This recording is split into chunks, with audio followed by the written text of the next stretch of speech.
What's good, everybody, and welcome into your NFL Pregame Show. I'm Rob T Radio. That is Stirls for the Girls. And we're here on a Saturday. And you might ask yourself why we're here on a Saturday.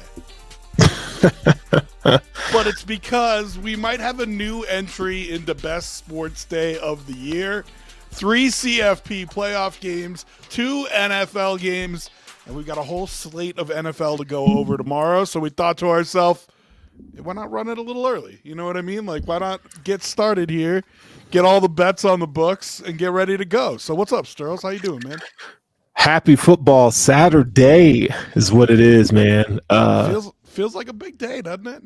It's a very big day. I mean, it almost feels like wild card weekend in some ways. Yeah. You know what I mean? I love it, though. I watched the Notre Dame game last night, which was not an entertaining game. Indiana just did not they are what they were, right? I'm glad they put that game first. But today's slate of games should be pretty freaking good. So I'm excited. You think so? Yeah. You know what? Let's spend and our boy David out in Norway. So he's not here today, but he's watching. So what's up, brother? Pay attention to your girl in the Northern Lights, dog. But right. But yeah, he's out for today. So we'll run it down without him. But yeah, let's start with those college football games a little bit here, brother. I mean, for me, I don't love betting on college games. I feel like they're too volatile. But you know, the CFP gets me closer to being okay with throwing down some money on these games. It's why I like betting the NFL, because it's more predictable to me. Totally. But I agree with that. Yeah, it's just it's crazy. So our first game is SMU and Penn State. That starts in just, 20 minutes here. Yeah. And SMU catching 9 up in Happy Valley. Doesn't look like it's snowing now. Sun looks like it's out, but no doubt going to be cold for the boys from Dallas. Any thoughts on that game? Yeah. So SMU going to Penn State. I mean, they're going to do a whiteout there, so it's going to be pretty ruckus. And I know that just because of seeing Michigan play there almost every year. Besides this year, that home crowd is something fierce. Can we talk about the whiteout? Yeah, the whiteout. So the whiteout for them is everybody wears they wear white t-shirts and they freaking yell their ass off the whole time, and it's crazy atmosphere. So if you were doing a whiteout, so like if you were let's say you were going to the let's pick a different game. Let's say you were going to the Bills Patriots game this weekend. Mm-hmm. What color would you wear? Red. Right. And why would you wear red? Because the home team's wearing red. Right, because the Bills will be wearing red on Sunday. Mm-hmm. Yeah. So for the Penn State whiteout, they white out everything. Whole stadium was all white. And what color does Penn State wear? Blue. What the fuck are we doing? Yeah, it's just weird. It's so weird but it works for them. What I do, going into this game, I'll tell you, like, SMU's got a quarterback in Kevin Jennings that's going to stretch the field with not only his arm but his legs. That's going to be tough. Battle in the trenches is going to be one to watch. So I think that's where the game is won today. You're talking about a Big Ten offensive line and defensive line. You got some studs on that defensive line for Penn State. I want to see how SMU makes some adjustments, both offensively and defensively from a line perspective. So, but give me 8.5. I'm going to go SMU. Okay. You got a full 9 on BetMGM too. So yeah. And reason why is Penn State never plays in crunch time. They may win the game, but it's going to be close. They never show up. I've never seen Penn State show up in a big game. Here's my question. How many draftable grades are on SMU's lines? None. Offense and defense. I don't have any charted. Right? And like That's the difference between Penn State, yes, always loses these big games, but guess what? They don't have to play Ohio State Right. or Notre Dame or Georgia, or they're playing SMU.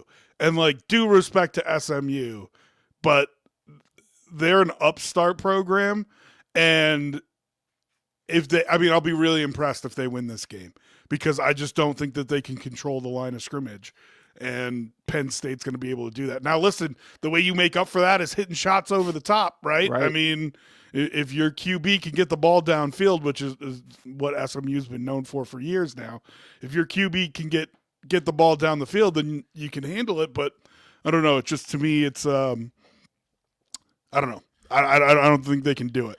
Yeah. Listen. And if you're Penn State, run the football. Nick Singleton, you got a really good one, the second best tight end in football, and Tyler Warren. Run the football, man. Tyler Warren's a great blocker. I know they're going to get him involved in the pass game, but you got to run the football today. Establish that line of scrimmage, dog. Here's your chance to win a big game that's not against one of the big boys. And maybe it can help you get that taste in your mouth where we're not always talking about Penn State choking when it matters. You know what I mean?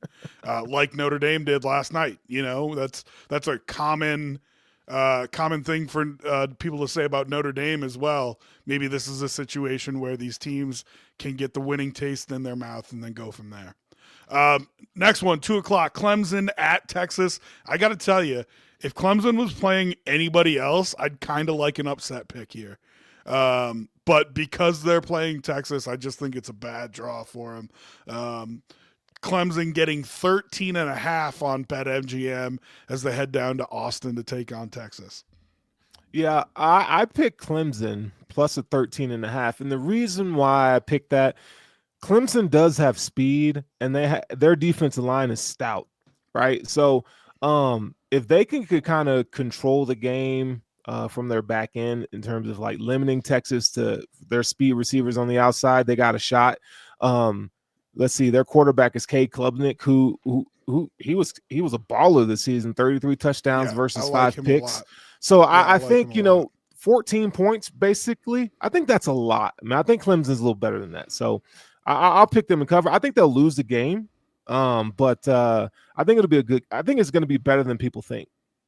Yeah. People think Texas isn't coming here and just blow them out of the water. I don't think so. Well, and here's the thing, man. Like, I hate to say this, but like, Texas, Quinn Ewers, has anybody hurt his draft stock more than Quinn Ewers? Like him and Carson Beck. Yeah, I was about to say that. Came into the season as like the 1 and 2 quarterbacks in the draft.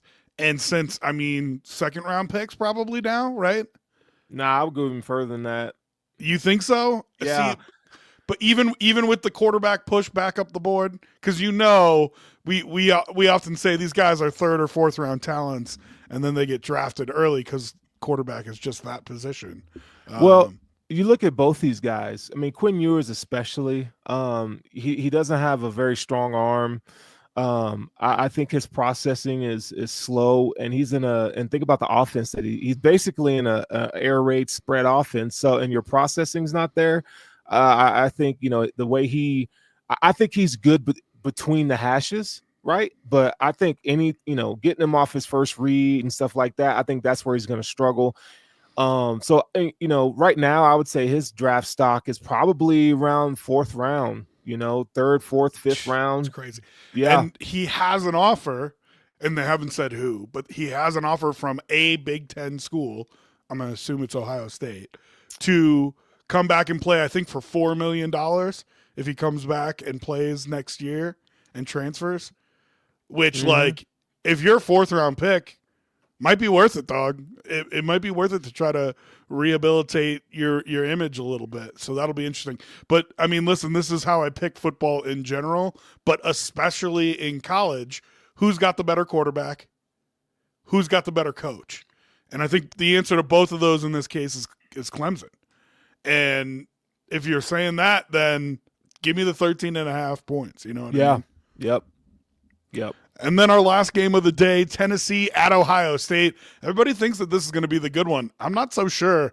Tennessee getting 7 points, a whole touchdown for an SEC team, doesn't necessarily say that Vegas thinks it's going to be a great game.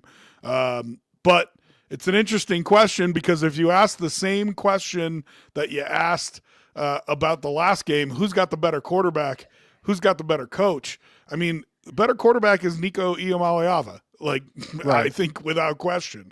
And so who's the better coach? I think that's, more of a toss-up than people want it to be. It leads to this question from Mental Health Guy.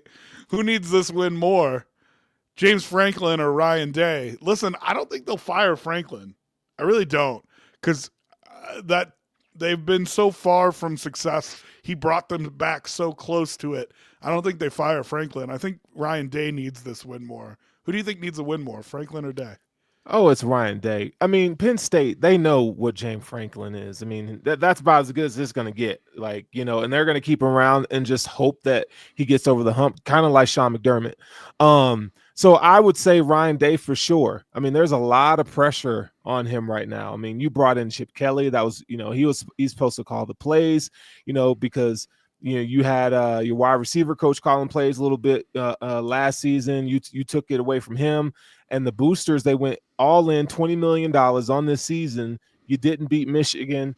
You got to make some noise here in the college football playoffs. So I think more of the pressure is on Ryan Day than anything else.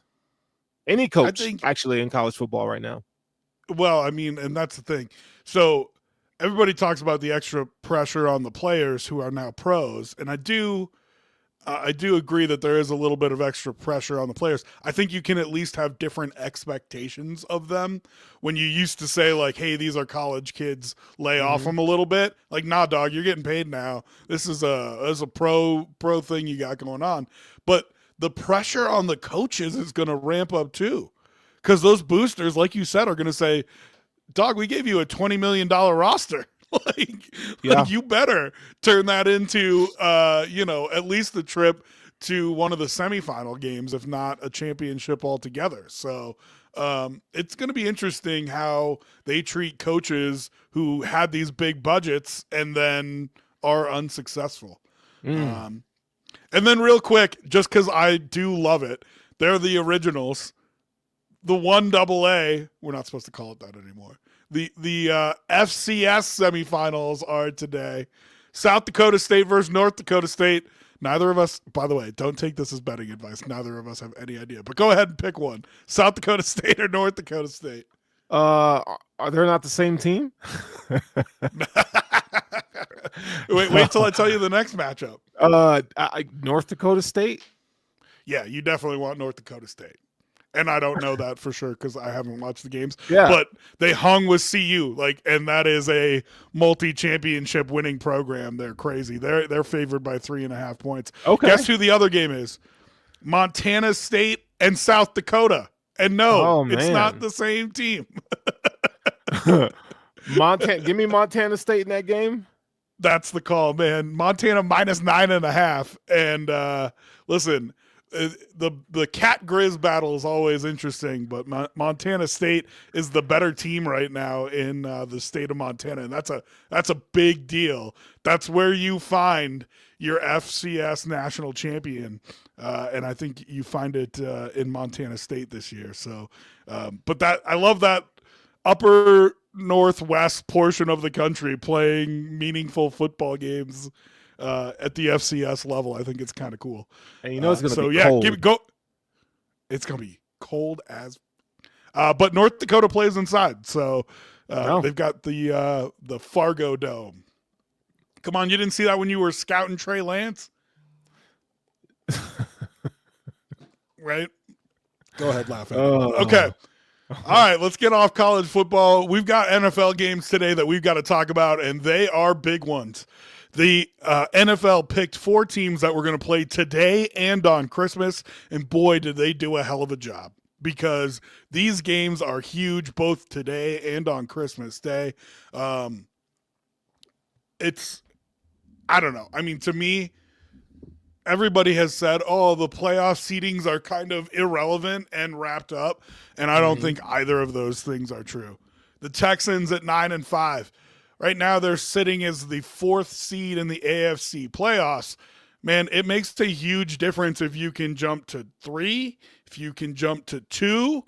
They're only 2 games back from the Bills for that 2 seed, and they're a game back of the Steelers of the 3 seed. We'll talk about the Steelers later. They could very well lose today. I think it makes a huge difference if you can get into the part of the bracket where you don't have to play the team coming off a bye. And if chalk holds, that 4th seed has to play a team coming off a bye. And that's tough. So, in my opinion, I think it's a big deal to get out of that 4 slot. The other thing that you do is you have to play the best wild card, which could be the Ravens or the Steelers. And if you move up just 1 spot, maybe you miss them too.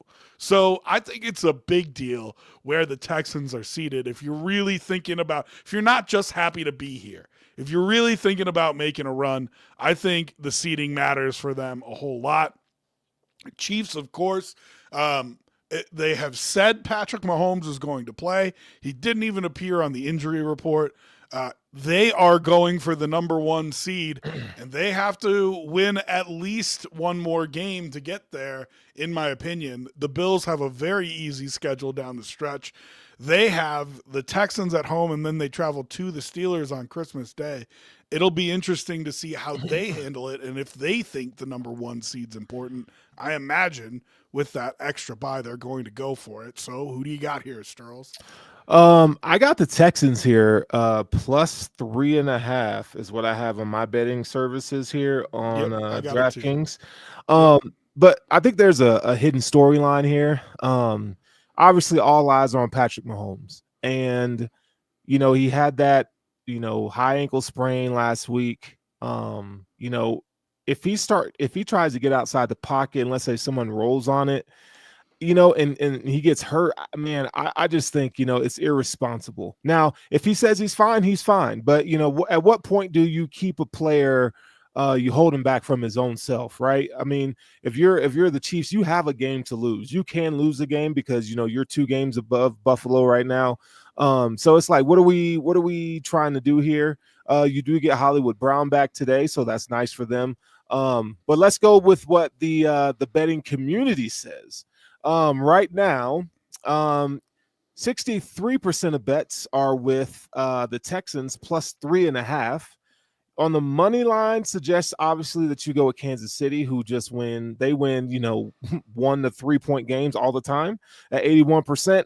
The total, the over and under, again, if you are a over under better, do the over here. At 80% of bets have gone on the over, and that over is at 42.5. So I think it's a good matchup. I want to see these edge rushers kind of just go attack. I think the weakness of this offense for the Chiefs is their offensive tackle. So, man, if you can get these guys moving, I think it's just gonna make Patrick Mahomes run around. Make Will him run Anderson, around. I mean, you won Rookie of the Year last year, or Defensive Rookie of the Year last year. Go prove it. You know what I mean? Go. Yep. You got a game here in front of the nation to showcase yourself. Go do it. I totally agree with you. Listen, 3.5 for the Texans feels like a lot, and 42.5 feels real low, doesn't it? It does. Now, listen, the Chiefs have been low scoring all year. They haven't scored 30 points all season. But the Texans can score too. Mm-hmm. I don't know. I mean, 3 touchdowns for each of them. It doesn't sound impossible to me. I kind of like the over here, and I think I'm going to regret saying that. But I'm not a big over/under better, so don't take me to task for it. I like the Texans plus the 3 points. I really do. I think the Texans are going to come out with something to prove, and I think Mahomes is more hurt than he's letting on. Let me ask you a question. If the Texans win, what kind of momentum do you think that serves not only for the Texans but for other teams like the Bills and so forth? I think it's huge. If you can compress those standings, you make and are you about to make an NFL fixing point here, Sterls?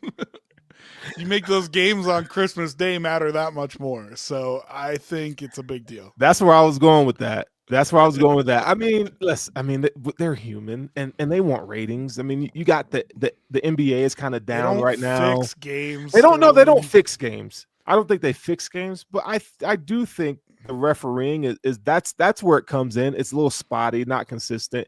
It's always kind of been that way. And sometimes, if the NFL community, the NFL reffing world wants to make it really hard on the Chiefs, I would love to see that today.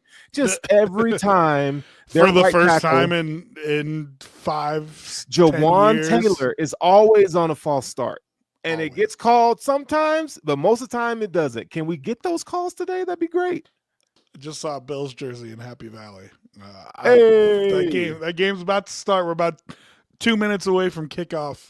SMU Penn State, available on TNT and Max if you have the Max app, which is where I'm watching it. So, all right, yeah. So I'm sorry. Who did you say you were putting your money on here? Houston. You are going to Houston too. Hurston. Well, that's dangerous. So we're just gonna make up in our mind that David has picked the Chiefs just to, offset any juju that we might have. Yeah. For this. All right, your afternoon game today on Fox. By the way, that game is on NBC if you're looking for the Texans and Chiefs. That's on NBC today at 1 o'clock Eastern. The 2:30 game for us, 4:30 game on the East Coast is on Fox. That's Steelers at Ravens. Man, Steelers catching a full touchdown here. 7 points. What the is happening? What's happening? Now listen, that offense hasn't been the same since George Pickens went out. He's an important piece to it. He won't play again today, is the rumor. But I mean, tell me why not to take Mike Tomlin with 7 points in an underdog seat. I mean, yeah. I mean, Mike Tomlin has proven time and time again that you can't. He's just a great coach, and it's not necessarily the X's and O's, right? But it's he gets the most out of these players from a motivational standpoint. So, I'm sure his message today is, no one's really counting us. Everybody's counting us out. The Ravens are flying high, coming in here thinking that they're the shit. Let's knock them off again. And I think that's going to be, in so many words, the message today. I mean, listen, if you're Russell Wilson and these boys, you got to attack that secondary and you got to start throwing the ball down the field. Kyle Hamilton gets hurt every other play. So the plays where he's hurt, throw it fucking down 30 yards down the field. Take it easy. Is it not true, though? I love him as a player. This season. Dog, it was like that in Notre Dame. And it's been like that early in his NFL career. He's a great player. He plays a very physical style of football. They use him in so many different ways, right? But he gets banged up a lot. And so take advantage of it. Make it happen. And if they could do that, I think they can cover that spread. But I understand why the betting community says that, you would take the Ravens here without George Pickens. It just makes all the sense in the world. So I don't know, dog. I hate this game. I'm fading it. I'm taking the Steelers in the 7. Listen, it doesn't matter. It does not matter who is playing on either side of the ball. These games are not more than a field goal game. Like, it just doesn't happen. You think a whole touchdown? Get the fuck out of here. All right. So I know you just made your pick, but let me tell you what everyone else is saying about this game. The betting community, that is, the Steelers against the spread. 64% of bettors have put their money on the Steelers, plus 7.5. The money line suggests that you take the Ravens, obviously 85% there, and then the over-under, take the over at 71%. I mean, that's a lot. And the over-under is 44.5. So I do think the over is probably the safest play outside of the money line. So I'm going to go with the Ravens here on the spread. I just think without George Pickens, you're laying a whole touchdown. Yeah. Okay. And I just can't do it. I can't bring myself to do it. And I might be wrong, but for the sake of the show, I'm going to go with the Ravens. You're going to go with the Steelers. I'm sure Dave probably is going to go with the Steelers as well. So yeah, give me the Ravens on that. He's on the Steelers. He's chiming in on X. He also made a comment about the Chiefs that we're going to ignore because we can't have a clean sweep against the Chiefs. So we're forcing you to pick the Chiefs, David. Ah, man. I got so many things to say about the Chiefs, man. Go ahead, Sam, because we do have a comment about the Chiefs. Okay, so Stroud sacked 45 times this year. Chiefs make it 50 today from young native Tito. Okay, so here it is. Are we just downplaying the Chiefs? No. I mean, they've only lost one game this season. That's fine. Right? How many games should they have lost? Well, but we don't live in should, would, coulds, right? Yes, we do. Now, hold on. I disagree with that. At the end of the day, you got to give them their flowers, and they'll be the number one seed if they can pull out a couple more games here. But we do live in should, would, could because we are betting analysts. But we shouldn't. We're trying to decipher how good this. I'm not talking about from a is. betting perspective. I'm talking about just from an observer. But even from an observer perspective, like, yes, you are allowed to look at it and say, like, objectively, they should not have this good of a record. They've gotten lucky. We're talking more about than one time. And three-time Super Bowl champs recently. I get it. It's not the same team. Now listen, if you want to bet against them, you're taking it into your own hands. But they are not the same team, man. Their offensive tackles are not as good as they have been in years past. Their weapons, I want to see how they look with Hollywood Brown today. Yeah, him being back is a big deal to me. But their weapons have not been as good. Travis Kelce looks like he's lost a step, and a lot of what he does is mental, so he's still going to be effective. They've changed from an offensive juggernaut 5 years ago to a stout defensive team. And that's an important change. They are a stout defensive team who has a quarterback who makes enough plays. That's what they are right now. And I think it's fair to break down their wins and loss say, hey, listen, I don't think this team is quite – listen, man, and I get that they've won Super Bowls and this team didn't, but do you remember when we watched the Steelers go 14-2 or whatever it was a few years back? Yeah, I remember it. How about the Titans that went like 13-3 and were the 1 seed? Right? No. Like, you're allowed to look at these teams who have great records and say, hey, do you know who was on the AFC West schedule this year? The NFC South. Okay? Like, you're allowed to look at it objectively and say it's just not as good. It's not as good, but here's the deal. It's like, and maybe I'm speaking from a Bills perspective, thinking that we'll never get over the hump. Speaking right? From I've got a fucking scared little boy inside of me. Dog, I do. That's a great way to put it. I definitely do. And if you're a Bills fan out there and you don't have it, you're a better man than me. I don't, and I'm not a better man than you. Dog, it's you know what it is, man. I just want them to play and get it over with. Can we just get to the divisional round? We're so far. I know. It ain't gonna be divisional round. Oh, it's gonna be the AFC Championship, huh? If we get there, it'll be the AFC Championship. Can we just play this game? Can we just do it? I'm tired of the Chiefs. This is why the seeding matters, man. I know. This is why the seeding matters. It really does. So listen, I don't think dude, you break down ball. You cannot say that they are as good of a team as they've been in years past. Absolutely not. There's a reason that teams don't three-peat in the NFL. It's damn near impossible because of the attrition that happens to your team. And listen, if they go back and do it this year, give them all the credit. They deserve it. But I just don't think that you can think to yourself this team is as good as some of those other Chiefs teams. I don't think you can say that. No, I'm not saying that. But in the playoffs, defense carries, right? And their defense shows up in the playoffs. It just does. And so you got a game record. You got 2 game records on that defense. And Spags is one of the best defensive play callers in recent history. So it's a defensive hard. team now. It's hard. But that's a different thing, man. It's a defensive team. Yeah. You know what I mean? It's a whole different world. Yeah, I saw that comment from Mental Health Guy. Let's talk about that real quick. Josh should lock up his first MVP, but with Cooper Kupp getting a triple crown, potentially Jamar Chase. I think he meant to say Jamar Chase getting a triple crown. Is it safe to say under any circumstances that a wide receiver can't win this award? Yeah, I mean, listen, it's going to be real hard for a wide receiver to win the award.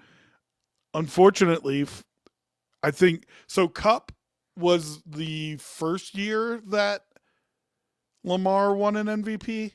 Is that right? Yeah. Or is that so?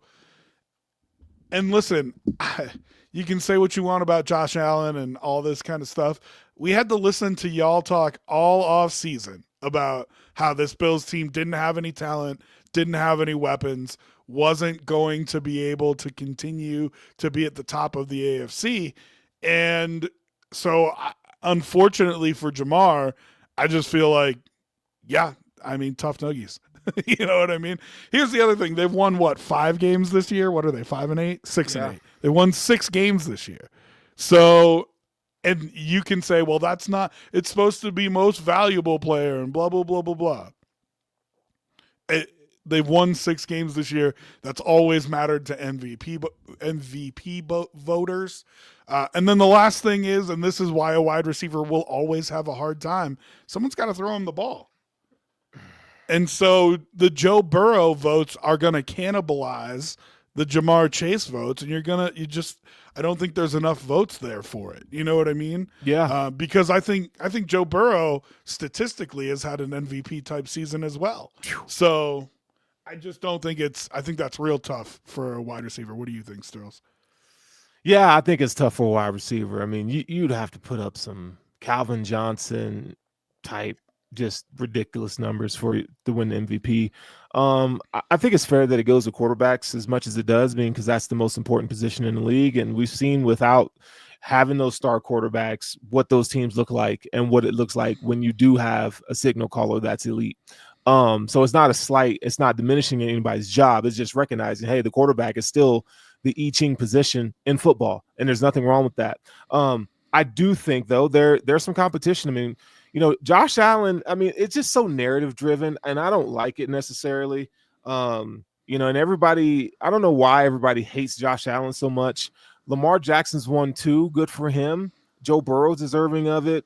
We've seen Mahomes take it in the past when he had that 50 touchdown year. But Josh Allen, what I thought you said. Wow. But Josh Allen is having a season worthy of. We've seen Patrick Mahomes take it in the past, is what you said. Yeah, in the past. Oh, okay.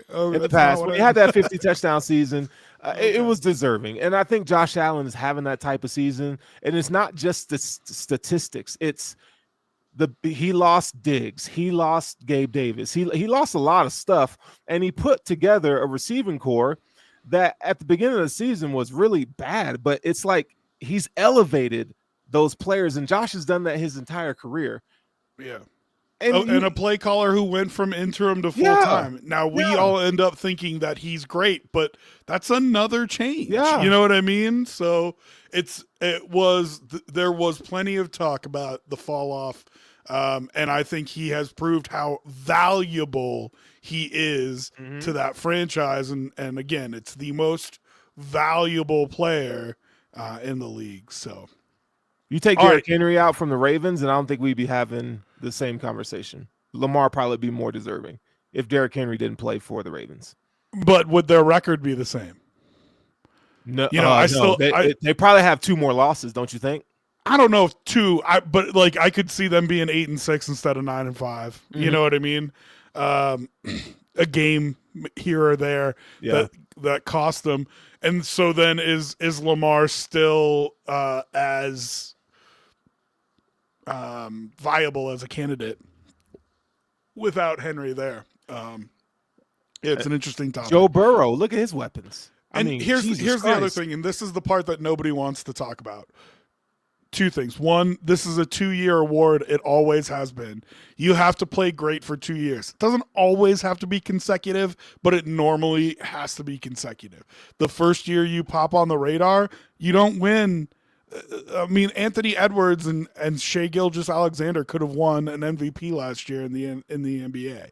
Yeah. But it was their first year on the map, and so they didn't do it. And now they're going to have to put together another MVP type season, which Shai is. Anthony isn't right now. Doesn't mean that can't change, but that's how you win MVP awards. Is you have to do it for 2 years in a row. Yep. I don't know why, but it's just the way it is. And then the other thing about it is there's a validation that the media for these MVP awards likes to give out. It's why I was surprised that Russell Wilson never won one in Seattle, but I think it is telling of what the league really thought of Russell Wilson. They thought, oh, it's Pete Carroll in a defense. You know what I mean? It's not Russell Wilson. Yep. But Point. what Great I can point. promise you is Lamar's already got one. Mhm. Allen's going to get one this year.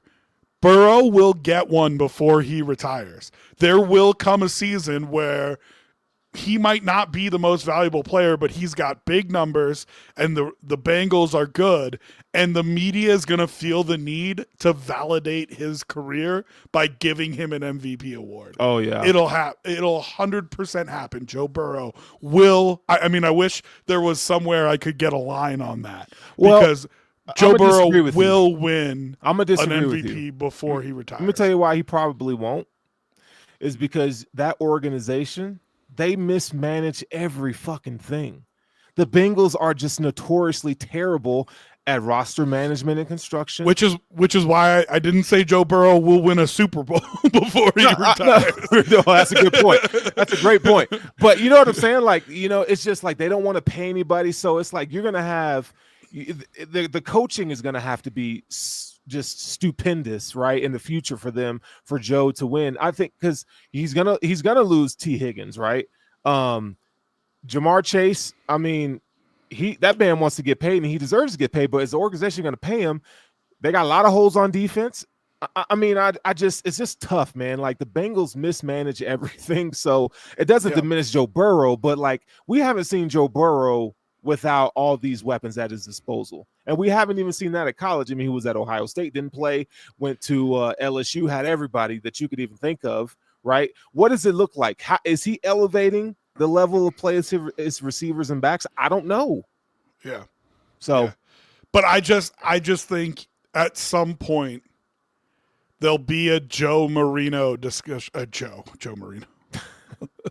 There'll be a Dan Marino discussion about him where people are saying that about him, where they say, his ownership is awful. They can't put a team around him, all that stuff. And then year in and year out, he's still exceptional at playing quarterback.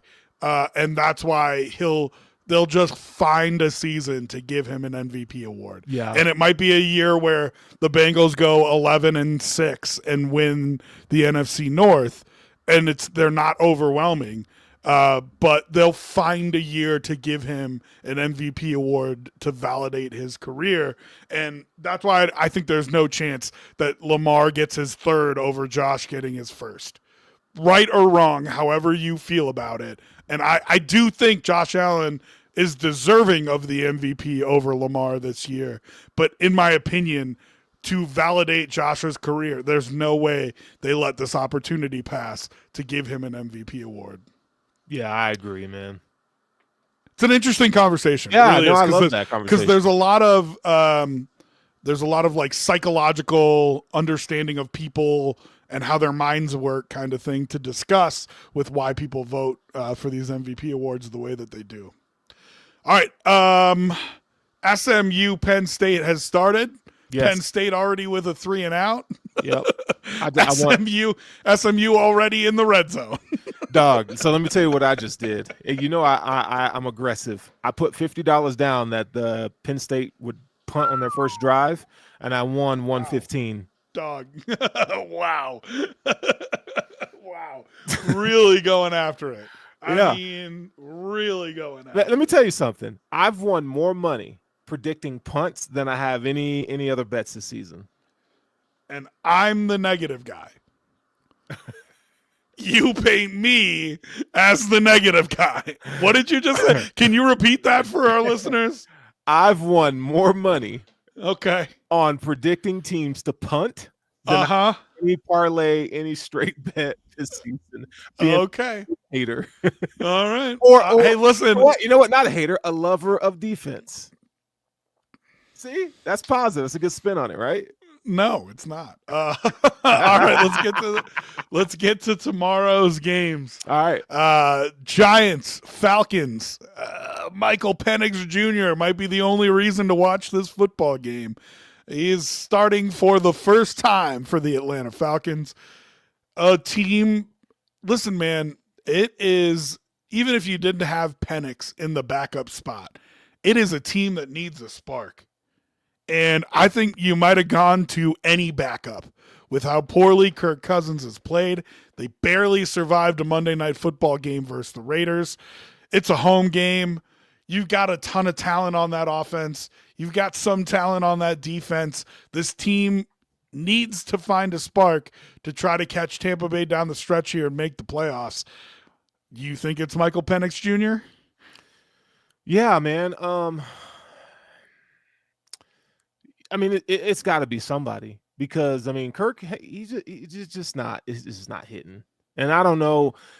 Part of me is like, is it an organization thing? Is it, it can't be the weapons. I mean, what is it? And so I'd have to place my blame on Kirk Cousins. I mean, the Falcons, they got the weapons. So I want to see what Michael Penix can do. Last time we saw him, he was getting beat up by Michigan. I had to throw that in there. But I still like the quarterback, and I think that he can get this offense going. They need a spark, right? Well, who's the most popular quarterback in the town? The backup quarterback, unless you have an elite one, obviously. But let's let the kid play and let's see what he can do. Why do you have to be such a dick? I know, right? I mean, like, Michael Penix is an incredible quarterback. He's a nice young man. I love Michael Penix. And yet you're throwing jabs. Okay, so what's your bet on this one? It is Falcons minus 8.5. Yes, Falcons minus 8.5. So before we do anything, let's see what the community says here. Falcons 59% for the spread. You got the money line on the Falcons at 96%, and the total on the over/under, that number is 43, and 75% of bettors who've picked the total have picked the over.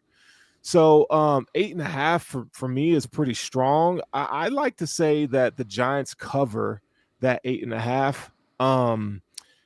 I don't have a reason why. A rookie quarterback in his first start.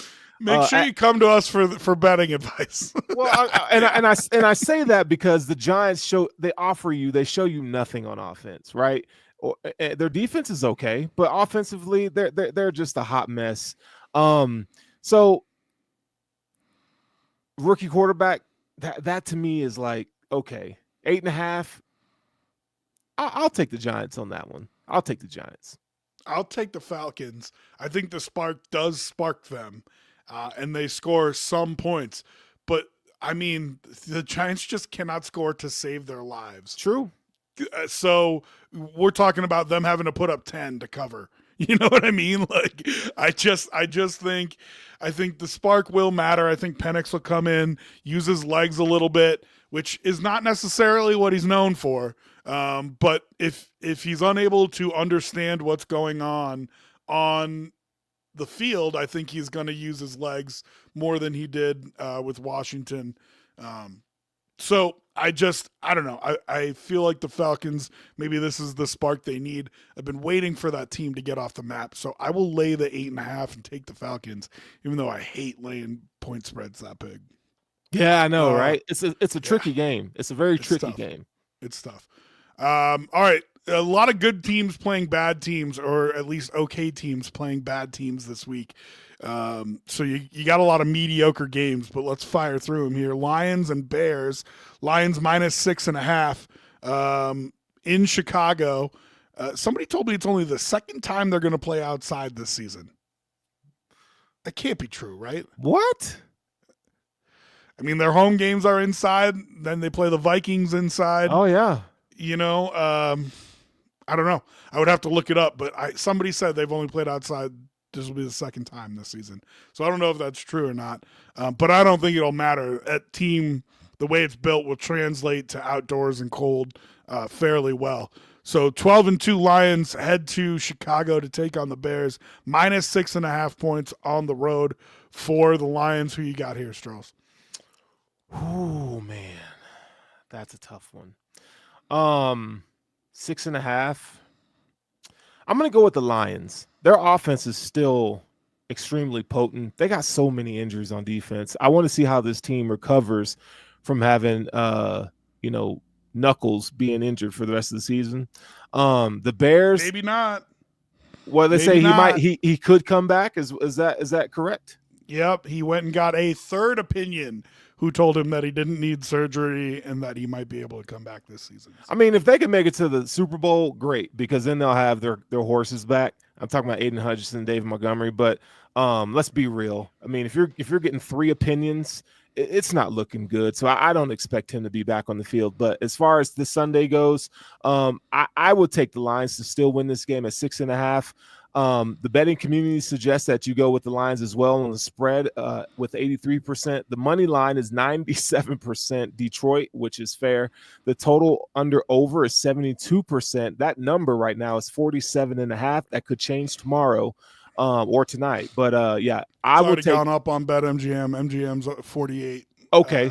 So there you go. So if you like it at 47.5, make sure you get it. Yeah, I'll take the Lions there. 6.5. I'll take the Lions -6.5 too. Their defense is beat up, but I just think that Bears team is 1-2-3 Cancun and a total disaster right now. You got a guy.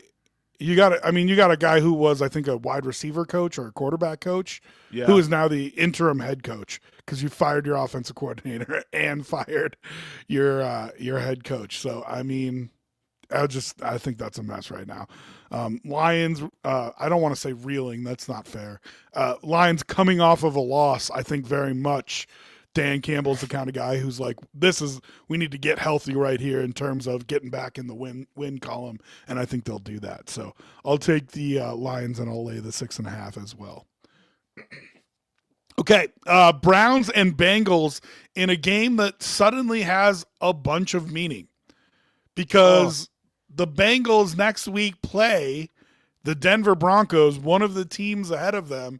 If they win this week and win next week, they partially control their own destiny, at least to be alive in week 18 of the season. If the Bengals win this game and beat the Broncos next week, the Broncos have to beat the Chiefs in week 18 to make the playoffs. So the Bengals, it's not completely controlling their own destiny. They need help even if they win out, but they can keep themselves alive till week 18 by winning. That's all they have to do is win to keep themselves alive to week 18. So Bengals -9. Dorian Thompson-Robinson, your likely starter for the Browns, who are 3-11. On the road in Cincinnati. They're catching 9 points. Who do you like here, Sturls? I like the Bengals here. Joe Burrow is still the quarterback, and he's still got weapons at his disposal. And I don't see anybody guarding T. Higgins and Jamar Chase for 4 quarters, right? So I'm going to take the Bengals here. The community suggests that you go with the Bengals at 77% with the spread.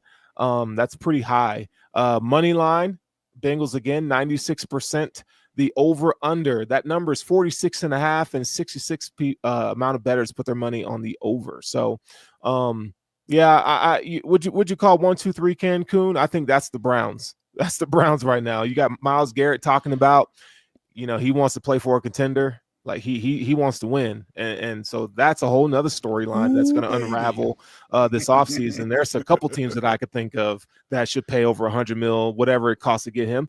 But whatever, we'll talk about that later in the offseason. But give me the Bengals plus what? -9.5. Yeah, it's tough because I don't want to lay the 9.5. And if Jameis Winston was at quarterback, even with all the picks, I might take the 9 points just because the guy can score. I don't know if Dorian Thompson Robinson can score. And I was a DTR fan, back when he was in college.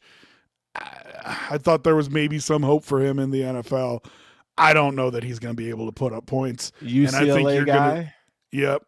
I think you're gonna see a vengeful Bengals team. This Bengals team, man, they were 4-8 at one point, I think, and it felt over for them. For the chips to fall as they have, I think they're gonna have such a renewed sense of energy that you can see it, right? Yeah. Like they've just been wading through the water trying to just win and let's see what happens for a couple weeks now. Now that you can see the vision, the path forward, it's like when the sun starts coming up when you're driving all night. It just gives you that renewed sense of hope. I think the Bengals are going to come out and just absolutely cream the Browns. I think there's going to be a huge win today or tomorrow. Yeah. So I'll take the Bengals minus 9 points as well. Titans and Colts. The 3-11 Titans head to Indianapolis to take on the 6-8 Colts. Titans catching 3.5 points. I got to be honest, I don't even know who's starting a quarterback for them. They've flip-flopped quarterbacks so many times. Do you know who's starting for them? Let's see if I can. No, you don't. I don't know off the top of my head. I can look it up real quick, but why don't you give us the betting lines? I'll look up who's starting for them. The Colts need to win to stay alive in the playoff race. Same thing. They actually kind of wanted the Chargers to lose that Thursday night football game because they've already lost to the Broncos. So they wanted to run down the Chargers, but haven't been able to do it. So they need to win to keep pace and keep their playoff hopes alive. Who you got for this one? What are the betting lines say? So the Titans are 2-12 against the spread. Okay, and the Colts are 8-6. The spread suggests that you go with the Colts with 60% of bettors placing their money on the spread. Money line is 88% Colts.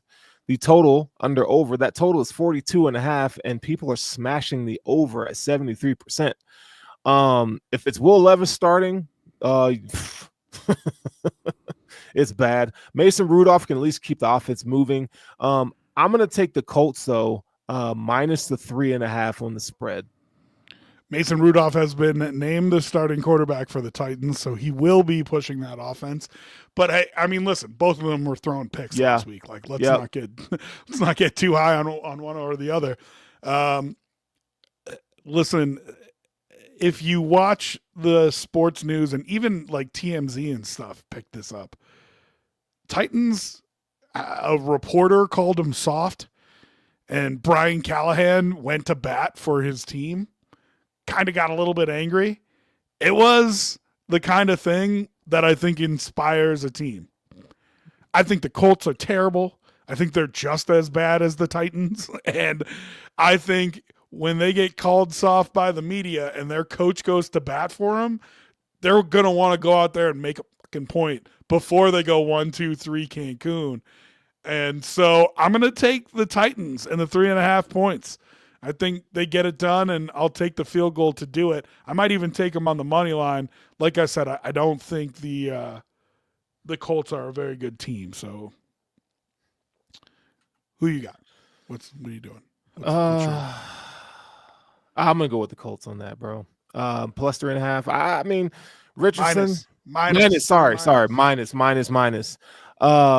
Give me Richardson, man. He can't read a field, dog. No, but he doesn't know how to play quarterback. All you got to do is hit one down the field to Pierce or somebody, or to the Titans. I mean, they're just bad. They're bad. I do like Pollard. Like, he's the only like bright spot on that offense, but man, it's just bad football. Yeah, I mean, I get it, but I don't think the Colts are much better personally. So, but they give you more upside, right? They give you more potential. Penn State with a pick 6, I believe that was. Yep. Into the end zone for a touchdown, so they're up 7-0 on SMU, who has looked game so far. I kind of talked about the talent disparity between the two of them. Hasn't looked like it's mattered so much so far. So maybe SMU can hang. It'll be interesting to see. Your first NFL game kicks off in just under a half hour. Texans and Chiefs. And the pace we're going, we'll be on air for that too. So just so you know. All right, Rams and Jets. Rams all of a sudden look like a viable division-winning team. They look like a 4 seed that you should be afraid of, or even really a 3 seed, because they'll probably hop over that NFC South team. I don't know where the Bucks and Rams are in terms of tiebreakers, but the Rams might finish the season strong here and turn into maybe a 3 seed, one that you should respect in the NFC. Rams -3 headed to New York to take on the Jets. And we'll point out, as we always do, it's a West Coast team going east and starting at 11 o'clock in the morning. So it'll feel early for their body clocks. Who you got here, Sturls? Let's see. The Rams are 7-7 against the spread. Jets at 5-9. I think the Rams could very well represent the NFC in the Super Bowl. I'm just going to throw that out there. I think they're better than people think. I think that has a lot to do with, if we're going to take a second and talk about that, I think it has a lot to do with how healthy Detroit can get, because I think that's a big problem for them. Yeah, and Matthew Stafford with that head coach of theirs, McVay, and their weapons. I mean, they just play a really, really consistent brand of football. Now, I know they only scored 12 points. Was it last week? But I think they'll get back to slinging the ball all around the field. Let's talk about them versus the other teams in the NFC, though. Let's just spend a second here, right? Sure. I think they probably punk Minnesota, and I've been down on Minnesota all year. So you can call me a hater. But Great point. I think they probably punked Minnesota. I think really the Eagles are the only other team that I might like over them if Detroit doesn't get healthy. What about you? Yeah, and the Eagles, to me, they've been the most consistent team in the NFC. But again, it's like, how much do you trust Jalen Hurts? And then there's the underlying team chemistry. I think that matters in the playoffs, man. In that coaching staff, dude. It's like the NFC. It's a weird situation. It's a very weird situation. One that I wouldn't put my money towards in terms of betting money to represent the NFC. No one's really thinking about the Rams right now. Matthew Stafford is a Hall of Fame quarterback playing really good football. Their defensive line, young, they're fast, they're solid. I mean, that's a making of it reminds me of the New York Giants with Eli and OCU Manura and those guys, right? It's very reminiscent of that, but they got better play calling and better coaching. So, I like the Rams to represent the NFC. So we'll see. Interesting. All right, go ahead and run down your betting lines and so on and so forth here. All right, so we already did against the spread for both of these teams. The Rams have a .11 EPA per pass. That's very, very good. So that tells you their passing offense is nice. The spread, though, 73% of bettors have gone with the spread with the Rams. Money line is 85% with the Rams. Obviously, we know that. Under over, the number's 46.5, and 67% of bettors did the over. Now, if you over under better, we've seen the Jets kind of put up some numbers lately. You're seeing Rodgers and Devontae kind of start to get it together a little bit. So you can go with the over, but I would take the spread. I would go with the Rams here -3 is what I would do. Yeah, I'm gonna go Rams -3 here too. And like I said, it always scares me, team from the West Coast going to the East Coast and starting at a 1 o'clock game on the East Coast. It's a 10 a.m. start. Some coaches handle it better than others, but the bettors will always remind you that that's a little bit of a cautionary tale. Go ahead, say it again. 1, 2, 3 Cancun in terms of the Jets here. I think that defense in particular is just sick of losing, sick of all the hype that the offense had and so on and so forth. Devontae Adams had his best day as a Jet last week. I don't know. I just can't see it mattering. I really can't. But it's interesting. Kenny G points out, and what's up, man? Good to see you again. I think the question is how healthy the Rams can get as well. I think there are some bumps and bruises we don't know about, and that's why you see the target share switch around so much. I think the target share switching around so much also has to do with having a really good coach, right? It kind of keeps defenses unable to lock in on one guy, and they've got enough talent for it to move around. You know what I mean? It's whether it's Kupp or Nakua, or I even like some of their receivers further down the list. And then Kyron Williams is a great running back. So they have the talent to spread the ball around a little bit. It's not like they have to feature just one guy. So be interesting to see what the Rams can pull off. All right, maybe the game of the day here, Eagles and Commanders. This game was great the first time round. Excited to watch it. It's probably going to be the one I'm focused on tomorrow in the morning. Eagles -3.5 going to Washington. And don't sleep here, Commanders. They've been very comfortably in a playoff spot for a while here, but with a loss to the Eagles, things could get a little dicey. You're going to have some NFC West teams breathing down your neck, and maybe an NFC South team as well. So don't fall asleep at the wheel here, Commanders. Eagles -3.5 headed to Washington. What do you got for this one, Sterls?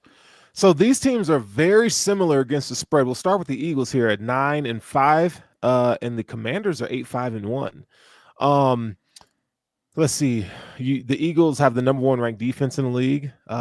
They also have a top 10 offense. Quick note here. Saquon Barkley has had a couple quiet weeks. I expect that to be different this week. So, all in all, I take the Eagles minus the 3.5. The betting community, however, says take the Eagles also with the spread at 76%.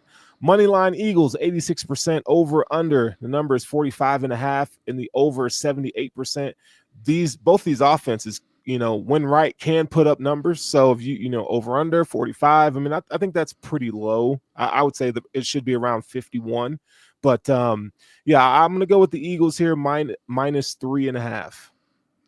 Yeah, I like the Eagles as well. I'd lay a touchdown here. I think the Eagles are going to go in and mollywop these fools. Yeah. I think the Commanders are a good team. I don't think they're anywhere close to the level that the Eagles are. And the Eagles seem to be finding a little bit of a groove right now, despite all the dysfunction. Mm-hmm. And listen, that outside noise can have one or two effects on a team. It can't. I shouldn't even say outside noise. It was Brandon Graham who started the whole thing. Was it though?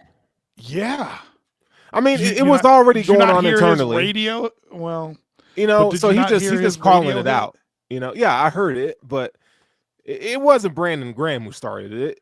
This shit's been going on since last year. Okay. I mean, okay. He's just calling it out. I mean, but that's not something that you see often. No, it's not. And he shouldn't have said anything outside the four walls of that complex. Should have been in-house. But again, I mean, look at it. In the absence of a leader, your veteran leaders step up. And here's the deal. Sirianni hasn't been that guy. Yeah. So when you don't take charge, somebody else has to. Yeah, and that's a good point. Well, but I don't know. Do I want to say that? Because here's the thing. Everybody loves to bang on Sirianni and say he's not that guy. He's not. I mean, where has this team been every year that he's been the coach? I think thank Harry Roseman. I agree with that. Like, a lot of that should go to Harry Roseman. I'm not saying that Sirianni's just a bum. I mean, yeah, you still gotta have a coach. But you know what I mean? But when you have a talent like that, I mean, come on, dog. Like, and here's where I give Sirianni credit: know your personnel, self, know your strengths, know your weaknesses. If you're talking about, here's Sirianni saying, when was I most successful? With Gannon and Steichen. Two guys who are head coaches now, so essentially you could let them run their own team. So what did he go out and do? Kellen Moore, Vic Fangio, right? Like go get two guys who can be head coaches of their side of the ball, and all I'm doing is managing. And I think that's the difference this year from last year is, it's a situation where the assistant coaches are head coaches of their side of the ball, and all Nick's got to do is manage. And so I don't know. I mean, I kind of want to give him a little bit more credit than the rest of the world does. But anyway, I mean, I'm taking Eagles minus 3.5, so it should tell you what I think of the Eagles as a whole. All right, one more 11 o'clock game. It's the 7-7 Arizona Cardinals headed to the 3-11 Carolina Panthers. Panthers been playing better. Bryce Young's been playing better. Still lost last week. Yep. Cardinals kind of in desperation mode. You cannot fall too far behind here because you are not in a wild card spot, and you're now starting to fall behind the Rams for the division lead. You're in trouble of missing the playoffs altogether here. So Cardinals minus 4.5 going to Carolina. Who you got here, Sturls? Well, the Cardinals 9-5 against the spread. Panthers 6-8. On the spread, you got 65% of bettors put their money on the Arizona Cardinals, 90% with the Arizona Cardinals as well. The over 62% on the over, and 47 is that number. I think that's pretty consistent. I'd probably go with the Cardinals minus the 4.5. I think the Panthers will make it respectable, but Kyler Murray's kind of been on a slump lately. I feel like he gets back to playing good football. So give me the Cardinals minus 4.5. Yeah, I don't think the spread's big enough, and I do think the Panthers have been playing better, and maybe Dave Canales figuring some stuff out. We say it about young head coaches all the time. You got to give them to the second half of the year if you really want to see what kind of coach they're going to be. But I don't think 4.5 is enough for a desperate Cardinals team here. So I will take the Cardinals. And I'm putting in a bet right now. Sorry, I'm betting on the Cardinals. So I'll take the Cardinals and I'll lay the 4.5 points. So there you go. All right, we're at the afternoon games. So real quick, what's your favorite sports day of the year? Our commercial question is going to be, what's your favorite sports day of the year? There's all kinds of answers that people throw out here. First day of the NCAA tournament, baseball opening day, NFL kickoff day, the first Sunday of NFL football, first weekend of college football. I mean, where's your head at here? Oh man, I would say the opening day for NFL, for the NFL. It's probably my favorite day. I love opening day. Okay. NFL draft. That's probably my favorite day, actually. Really, round one. Round one. Yep. I That's mean, what you I'm only gonna go get with. 32 picks, though. It's still all the work that I've done to get to that point, and to kind of start to see, like, okay, does your evaluation match up with what some of these teams think and how these players kind of fit in? So, it's round one of the NFL draft. I am going to throw in a dark horse here, the divisional round of the NFL playoffs. Okay. You get 2 games on Saturday, 2 games on Sunday, and the stakes are just so high. I mean, that's to me one of the best weekends of the year. I got to be honest with you. This weekend going forward is really going to rate up there for me. Yeah. College football playoff games. You're going to have the full NFL slate. You got a couple games today, NFL tomorrow. I guess I should have said weekend because of forcing you to pick just a day. So you can pick the NFL draft as a whole. But I think this weekend's going to rate up there for me because there's so much at stake. It's going to feel awesome with the NFL in a playoff chase and the CFP. So I'm excited, man. I'm excited to watch football all day. Yeah, it should be wonderful, dog. Yeah, 100%. Okay, Vikings Seahawks. Kind of the featured game of the afternoon because a couple of the other ones that were supposed to be good turned into duds. So Vikings Seahawks. Minnesota headed to Seattle -3 points. Listen, the Seahawks healthier. Kenneth Walker is going to play, I heard. Yeah, so I don't know. Who do you got here, Sturls? The spread. Or let's start with against the spread. The Vikings are 9-4-1 versus the Seahawks 6-7. The spread suggests that your money should go with the Vikings 70%. Money line 88% Vikings. Jeez. I just hate the way that you phrase that, because don't assume that the betting public knows what they're talking about. Hey man, listen. The money suggests. I don't know. Don't listen to bettors. They don't know what the fuck. Yeah, it's a crapshoot for sure. But hey man, listen.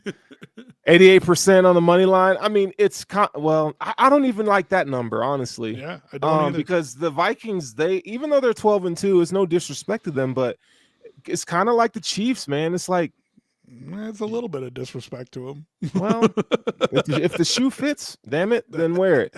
The over under is 79% on the over, and that's 42.5. Give me Geno Smith plus the 3, baby. I'm going to take the Seahawks here. I just need him. Listen, don't turn the ball over. I think if they're clean there, they're going to win this game. They're going to win this game if they can kind of it's the 12th man is going to be pumping, going. This is a big game for the Seahawks. They need it more than the Vikings do in a lot of ways. So I'm going to go with the Seahawks, bro. Yeah, just like we talked about the Cardinals keeping pace. Seahawks need to keep pace here. They're tied with the Rams on top of that NFC West. And it doesn't necessarily, I mean, with a loss from the Commanders, maybe, but it doesn't necessarily look like there's going to be a wild card spot there for whoever doesn't win the division. So important for the Seahawks to keep pace with the Rams having a easier game against the Jets. But I think the Vikings are the team here, and this is tough for me because these are two teams I really don't believe in wholeheartly, if I'm being completely honest. I don't believe in the Seahawks, and I don't believe in the Vikings. That doesn't mean that they're not good teams. I think the Seahawks are a little bit worse than the record, and I think the Vikings are a little bit worse than their record. But I'll take the Vikings here minus the 3 points. I can't buy fully into either one of these teams. I really am struggling with it, but the weapons on both for both teams are incredible. It's just I don't believe in the quarterbacks. Right. And so, you're talking about Geno. He's the reason that I don't want to bet on the Seahawks. You know what I mean? Yeah. That's tough for me. And, I told you before when it came to college football, I think it's even more true. But who's got the better coach and who's got the better quarterback? In this game, if I'm asking myself that question as I'm going to place my bet, but by like a hair. But yeah, Vikings have the better quarterback. Vikings have the better coach. I'll take the Vikings minus 3. Okay. All right, Patriots and Bills. This game was a 1:00 that got flexed to a 4:25. Patriots catching 14 points headed into Buffalo. This was Josh Allen's going to win the MVP. Let's put him down in the prime window because the game we had that we thought was going to be good isn't going to be good. So how do you want to break this one down, Strolls? What you got for it? Let's see. Well, interesting. Patriots are 5-8-1 against the spread. Bills are 9-5.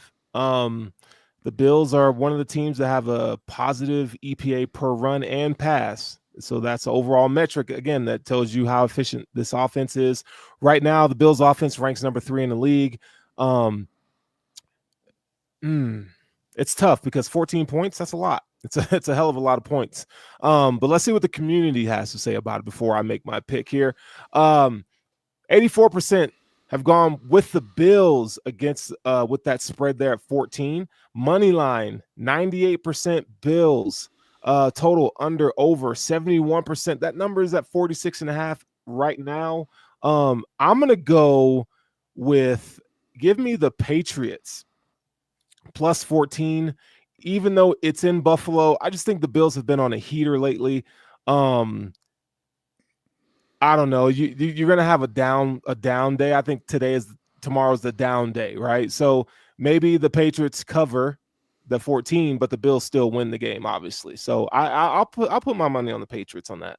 Money line's minus 1,000. So those people who are betting on the Bills, you got to put $1,000 down to win 100. Yeah, that's crazy. That's crazy work. Yeah, that is crazy. So Patriots plus 14.5 points, and you know my rule in the NFL, I don't bet against double-digit spreads. So if I was betting this game, I would put my money on the Patriots, but I do not bet the Bills games because I have rose-colored glasses for them. Drake May's a good quarterback. His offensive line is awful. Oh, it's bad. I think their defense is okay. I don't think their defense is terrible. Christian Gonzalez is a great corner. That's about all I have to say about the Patriots. Yeah. Bill, if you're the Patriots, you're hoping the Bills are fat and happy a little bit here and don't come ready to play. And I think that's important. I said it to you a couple weeks ago. You were pretty blustery on our Buffalo Bills podcast about the Bills winning these games. You better come ready to play. That's all I'm going to say. I mean, this is the NFL, and you better bring it every week. So I would bet Patriots plus 2 full touchdowns, but I think the Bills end up winning this game. All right, our thank God for betting day of the game of the day, Jaguars and Raiders. Jacksonville getting 1.5 headed to Vegas. Vegas actually looked okay last week. Mac Jones versus Desmond Ridder is where we're at here. Dang. So we won't give you any meaningful analysis of this other than to say who the spread lines, so on and so forth, all like. Yeah, got here, I don't have much here. The spread says go with the Jaguars plus the 1.5 at 77%. Money line, 56% of bettors put their money line on the money line bet, pick the Raiders to win the game. And the total under over for this one is 40.5 points, and 76% have picked the over. Well, do you got a pick here? Do you care? Yeah, I'll go with the Jags. Give me the Jags plus the 1.5. I think for games like this, it comes down to motivation. And for some reason, and maybe it's because Desmond Ridder's career depends on it. Man, I love their linebacker too. Spillane. Past couple years, man. Get him out of there. Get him on a good defense because he's fun to watch play linebacker. Former Steeler. So I'm going to take the Raiders here. I think I just feel like they were more motivated to play some football. And I don't know. I hate Mac Jones. So That's fair. Can't fault you there. So give me the Raiders minus 1.5. Little game warning for everybody. If you got us on a second screen, about 5 minutes away from kickoff for the Chiefs and Texans. As far as SMU and Penn State, still 7-0. Man, SMU's been driving the ball up and down the field and just has not been able to finish. Got stopped on a 4th down, couple different things. Threw a pick 6, but they've been game at least. Okay. Niners, Dolphins. This was supposed to be your featured game of the afternoon, but both teams at 6-8.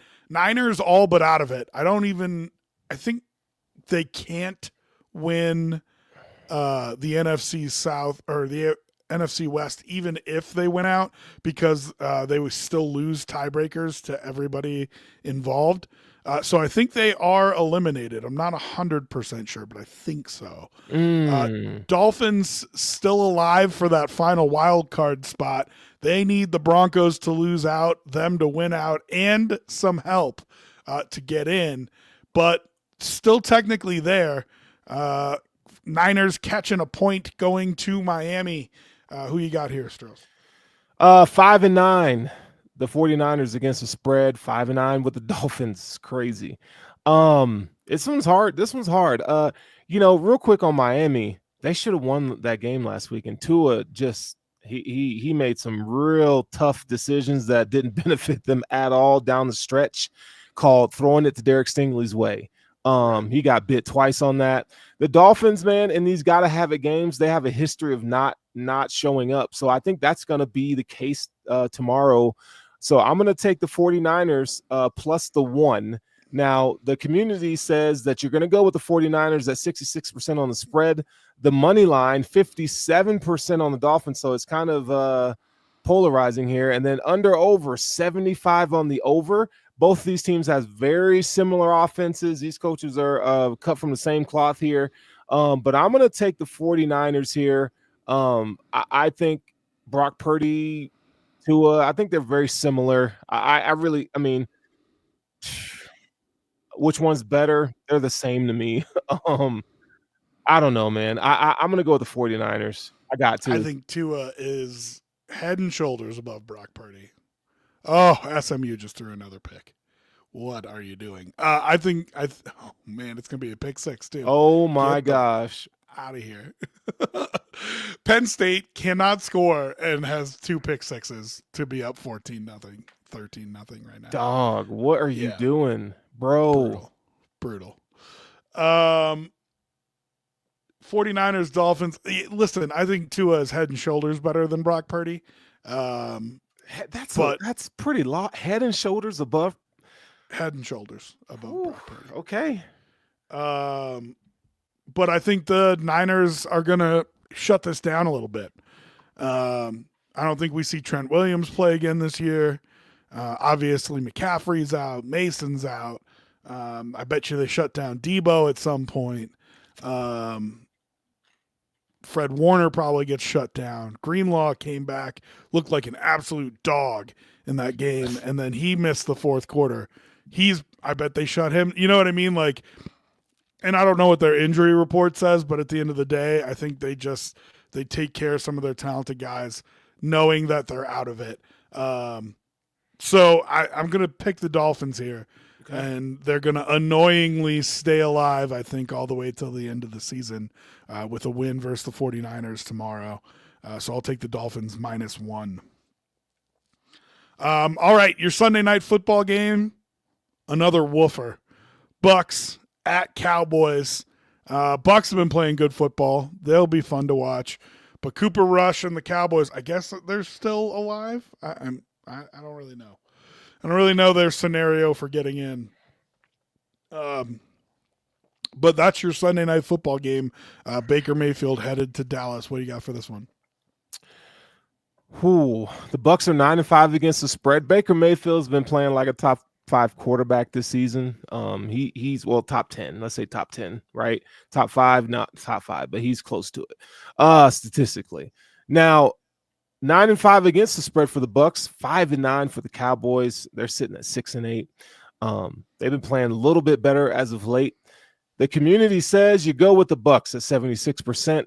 That's with -4. Money line is 90% Bucks. I agree with that one. And then the total over, the number is at 48.5, and 56% have gone with the over. I wouldn't touch that total there. Give me, though, I'll take the Bucks -4 here.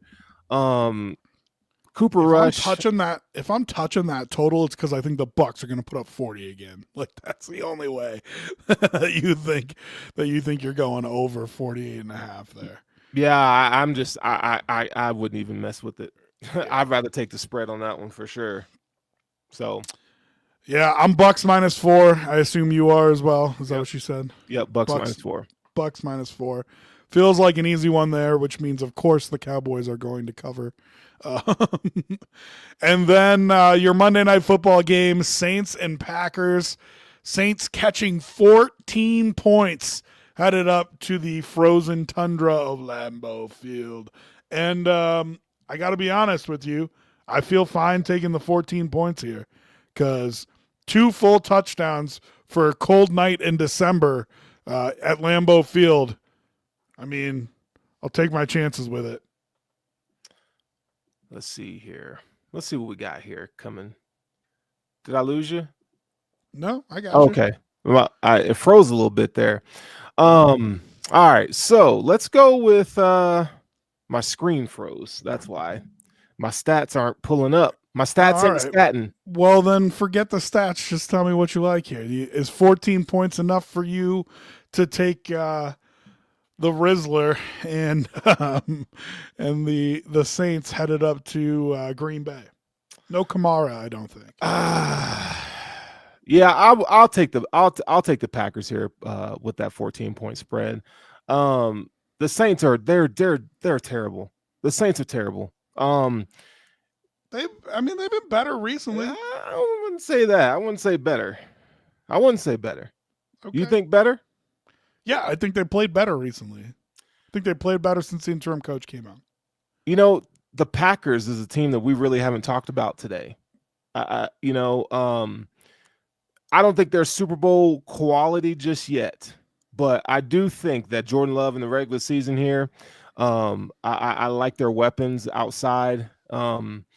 Their defense has been playing better. Their defense has been playing better as of late. Rashawn Gary has really come on as a pass rusher. I'm going to go with the Packers. I'm going to go, even though it's 14 points, give me the Packers. It's too many points for me. And you know that I double digits, but I even feel good about taking the 2 touchdowns. Really? Yeah. Packers, it's interesting. I've had conversations with my friend who's a Packers fan who's like, I don't even know if we're good. And my answer to that is, I know you're good. I just don't know if you're great. I don't know if you're a Super Bowl caliber team, which, by the way, we've kicked off in Kansas City, Houston, starting with the ball. I know they're a good team. I don't know if they're a great team. Okay. And so, yeah, that's fair. That's fair. I mean, listen, if you take out their games against the Lions, they're 10-2. Yeah. Lions are a great team, I think. And so I can excuse a couple losses to a great team. Against the rest of the NFL, they're 10-2. I mean, that's pretty good. I don't know if they're a Super Bowl quality team yet, and I think they're going to be hampered by the fact that there is a Super Bowl quality team inside of their own division. If they played in the NFC South or something like that, we'd be talking about them maybe having home field advantage throughout the playoffs, and instead they're going to be a 6 or 7 seed, probably 6, and have to go on the road to all these different teams to try to make the Super Bowl, which is going to be tough. So that's what I think about the Packers overall. All right, anything else you want to add here, big fella? Man, the Texans are looking flat already. They're just looking flat. Like I know, dog. Like it's frustrating. I need them to come out with some oomph. Listen, I just need them to not come out like SMU and throw 2 pick sixes. That's what I need. Golly, dude. Oh, brother. Hey, listen, it was always going to be a defensive game. We even talked about that when we talked about the over-under. For sure. So it's going to have to be 2 teams playing good defense because you've got 2 bad offensive lines playing each other. And as I say that, there's an offensive lineman down for the Houston. Is that Laramie Tunsil? 69. Who is that? I don't know. Tunsil's 78. I can't see. He's on his back. It's on commercial now, so on my side. But yeah, not Tunsil. I just saw his name. All right. Anything else you want to add just in general, fella? Man, I'm cooking a brisket for Christmas. Nice. Yeah. Nice. I'm excited. Smoker, or are we doing it in the oven? Like, what are we? Smoker, and I'm also smoking the mac and cheese as well. Thanks for the invite, Doc. Dog, you can come. We're trying to be- I will most likely be in New York. We'll see. Oh, you're gonna go see Mama? Yeah, that was the plan. Things might change. Who knows? We'll see. Oh, so if you don't, you want to come spend it with me? I don't know. I mean, then I got to spend it with you. I'm gonna tell my wife you said that. She's gonna be pissed at you, bro. She would be the reason I would come. Well, she's awesome. All right. Well, this is the last time we're going to see you before the holidays. So happy holidays to everybody. I hope you get to enjoy some good food, some smoked brisket and mac and cheese with your fam, whoever you care about, whoever you love. I hope you enjoy the holiday season. We might go on Saturday again next week. I don't know. Sturls and I will talk. Yeah. I am going to bring my setup to New York and see if I can do it from New York. So, and David should be back as well. So we'll talk about it. We'll see where we end up, but it'll be interesting, no doubt. All right, fella. I love you, big guy. Hey, love you too, homie. Were you trying to put the? Hey, listen, dog. I thought you were closing us out, man. Trying to put the screen up when I say I love you. All right, fine. I see how it is. I see how it is. That's what you're gonna get if you don't come. If you don't go to New York, you don't have to love me, but I love you. I'm a hater. Remember? Put up the screen. We love you. Goodbye.